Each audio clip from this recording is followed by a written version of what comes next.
Hey guys, this is Gino Espinelli again from Bardo's Diamond Sports, and I'm here today to talk about the stride portion in our delivery.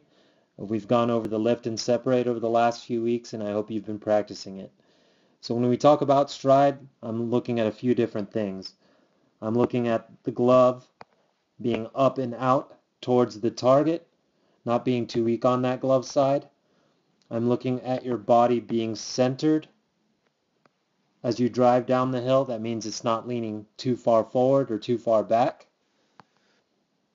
I'm looking for extension through the back leg, which is important for force transfer as you pivot into your plant.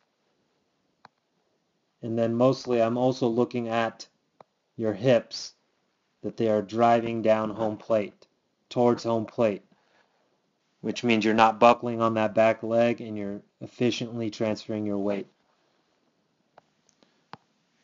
So going from the top, if we're looking at all that, take a look at my glove side. From the separate into the stride, it's going up and out towards the target. So from where it starts to where it finishes right before the plant, and then where it goes into where I'm at the plant. So it's going up and out towards the target.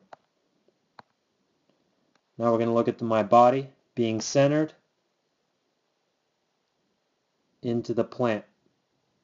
That means even from the top, middle, and plant, my body is centered, upright, not leaning forward until I go into the throw.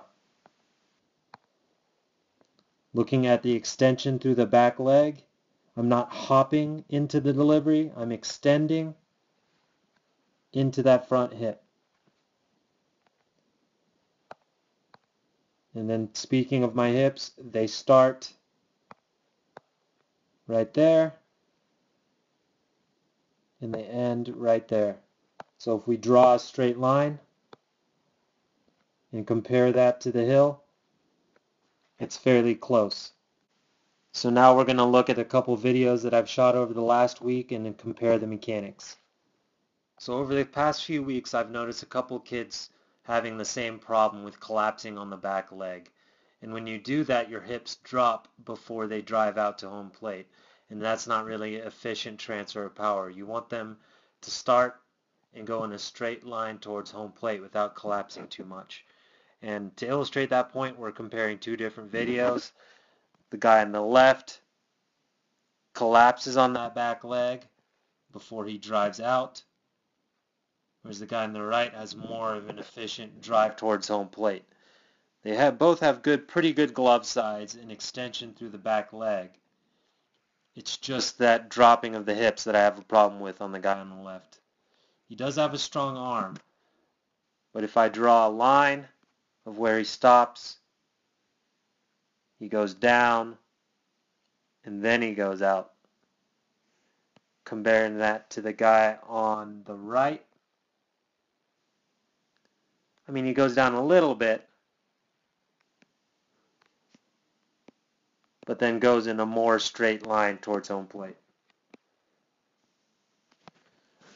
I mean, it's nothing that can't be ironed out with a little bit of practice, but you definitely want to extend through that back leg instead of collapsing through it.